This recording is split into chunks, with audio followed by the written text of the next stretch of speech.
हमारा जो है लेक्चर 4 है, चौथा लेक्चर है इंटरमीडिएट फिजिक्स फर्स्ट पेपर का पहली यूनिट इलेक्ट्रोस्टैटिक्स स्थिर वैद्युतिकी का पहला चैप्टर जो है वैद्युत आवेश तथा क्षेत्र, electric charge and electric field का आज चौथा लेक्चर है। अगले लेक्चर में, तीसरे लेक्चर में हमने प्रॉपर्टी ऑफ चार्ज, आवेशों के गुण के विषय में बताया था। आज आवेश के संरक्षण का नियम, कंजर्वेशन ऑफ लॉ चार्ज, आवेश के संरक्षण का नियम क्या है, इसके विषय में हम जो है विस्तृत अध्ययन करेंगे। जिस प्रकार से पहले जो है ऊर्जा संरक्षण का नियम हम समझ लेते हैं कि ऊर्जा संरक्षण का नियम क्या है। न ऊर्जा को हम उत्पन्न कर सकते हैं न नष्ट कर सकते हैं। ऊर्जा एक रूपों से दूसरे रूपों में परिवर्तित होती है।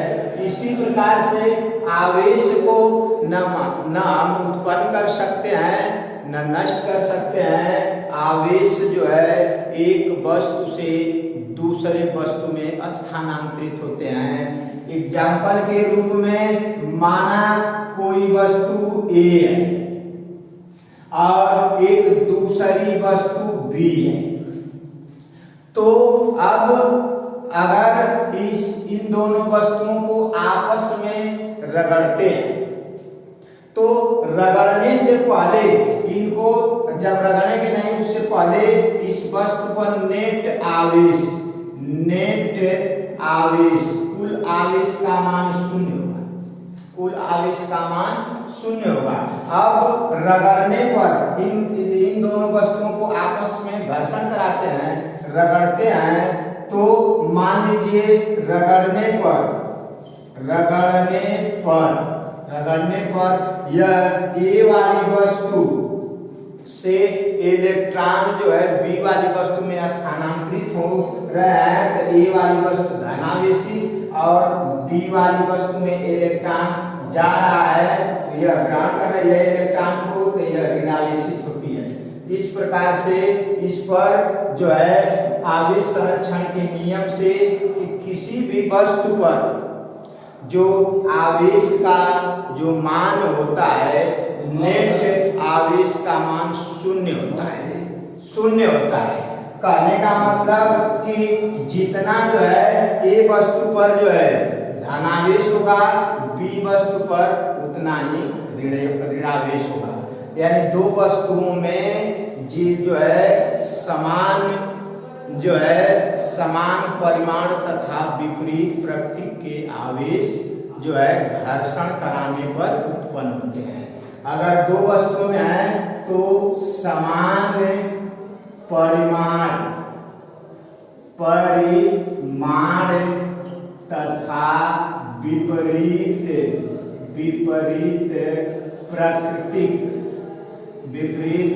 प्रकृति के आवेश दो वस्तुओं में घर्षण कराने पर एक दूसरे पर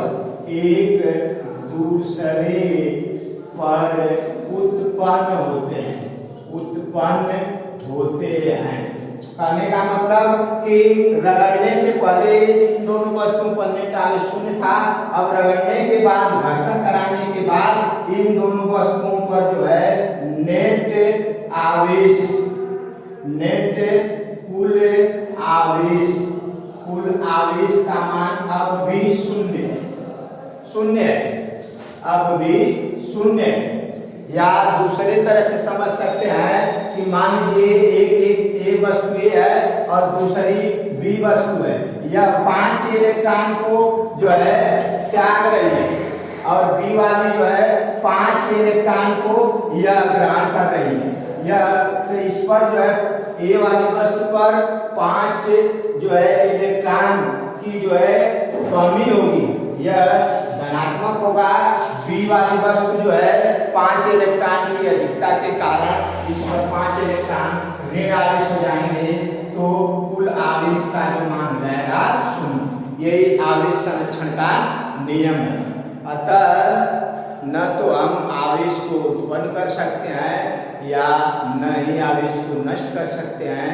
आवेश एक वस्तु से या एक पदार्थ से दूसरे पदार्थ में स्थानांतरित होते हैं। अगली हेडिंग जो है आवेशन। आवेशन किसे कहते हैं समझिए। आवेशन, आवेशन जो है एक प्रकार की क्रिया या विधि है।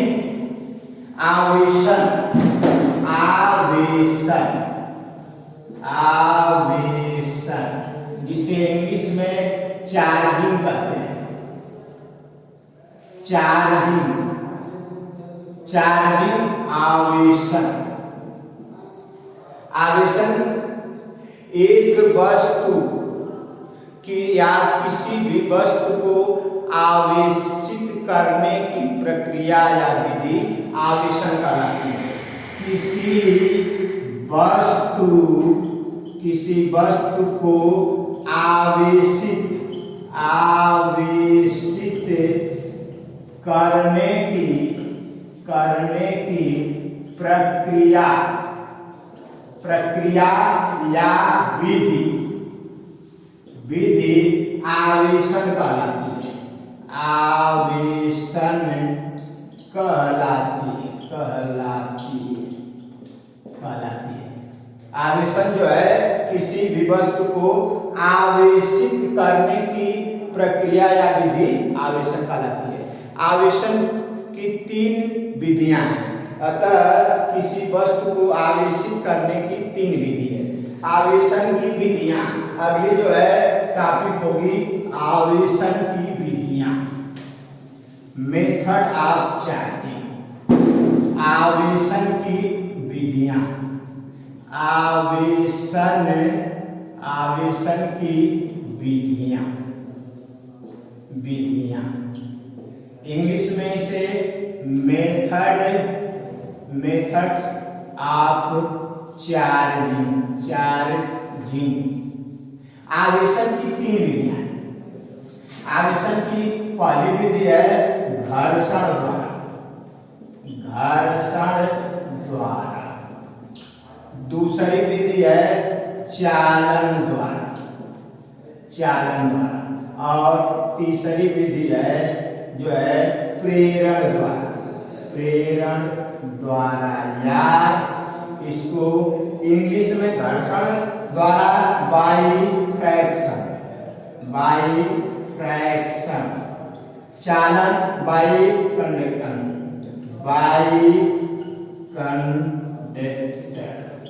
और यह जो प्रेरण द्वारा इसको इंग्लिश में बाई जो है इंडक्टर कहते हैं। घर्षण द्वारा आवेशन कैसे होता है यह जानिए। घर्षण द्वारा आवेशन में एक वस्तु को दूसरे वस्तु से आपस में रगड़ते हैं। रगड़ने के कारण जो है एक वस्तु से जो है आवेश दूसरी वस्तु में स्थानांतरित होते हैं। जैसे हम पहले वीडियो में बताए थे कि मान लीजिए कांच की छड़ है, इसको रेशम से रगड़ेंगे। रेशम, सपोज दैट रेशम है, यह एक कांच की छड़ है। तो कांच की छड़ को जब रेशम से रगड़ेंगे तो कांच की छड़ धनावेशित हो जाती है और रेशम ऋणावेशित हो जाता है। अर्थात कांच की छड़ से आवेश जो है इस रेशम में चले जाते हैं। तो इसे हम घर्षण द्वारा आवेशन करते हैं। घर्षण द्वारा आवेशन में एक वस्तु को दूसरी वस्तु से जब रगड़ते हैं तो जो है दोनों वस्तुओं में समान परिमाण के तथा विपरीत प्रकृति के आवेश आ जाते हैं। मान लीजिए ए को बी से रगड़ना है तो रगड़ने पर यहाँ से रगड़ने पर घर्षण द्वारा ए पर प्लस आवेश जितना आएगा उतना ही जो है बी पर माइनस आवेश आ जाएगा। इसे हम घर्षण द्वारा आवेशन करते हैं। दूसरा है चालन द्वारा आवेशन। चालन द्वारा जो आवेशन है इसमें एक आवेशित वस्तु के संपर्क में दूसरी अनावेशित वस्तु को रखते हैं। जैसे मान लीजिए एक चालन द्वारा आवेशन, आवेशन की विधि है दूसरी जो है चालन द्वारा आवेशन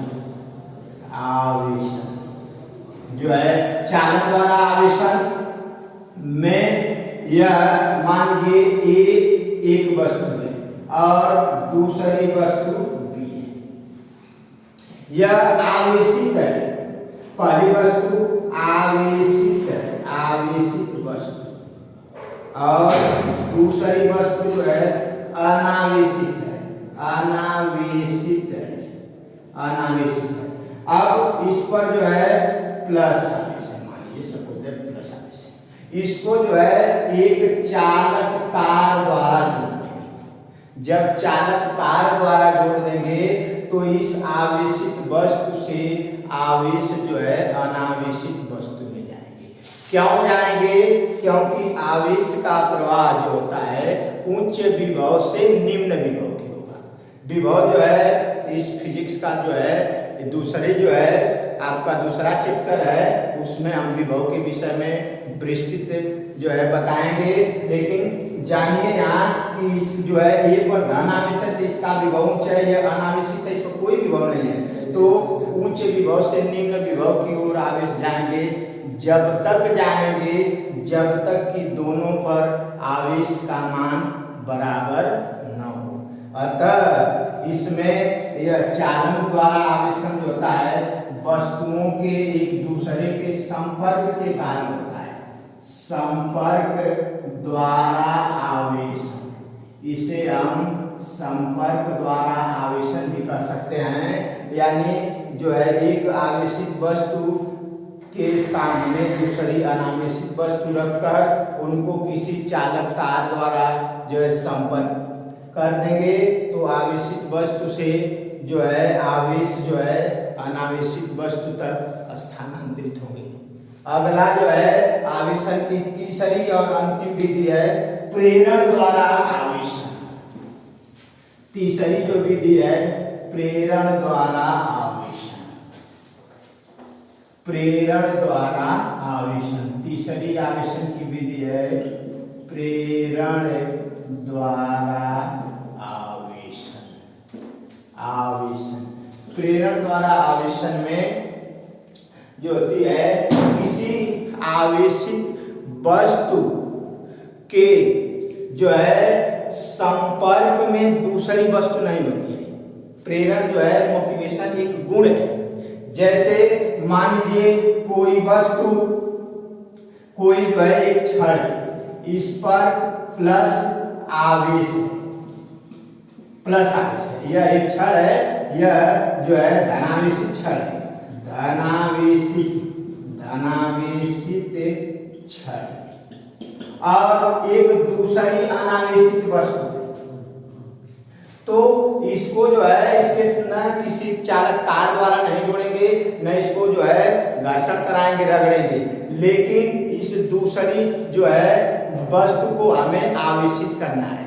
तो प्रेरण का नियम है कि जब किसी आवेशित वस्तु के समीप दूसरी अनावेशित वस्तु को हम रखते हैं तो दूसरी अनावेशित वस्तु के जो है सामने वाली सतह पर पहली आवेशित वस्तु के विपरीत आवेश उत्पन्न हो जाते हैं और बाहरी वाली सतह पर जो है समान आवेश उत्पन्न होते हैं।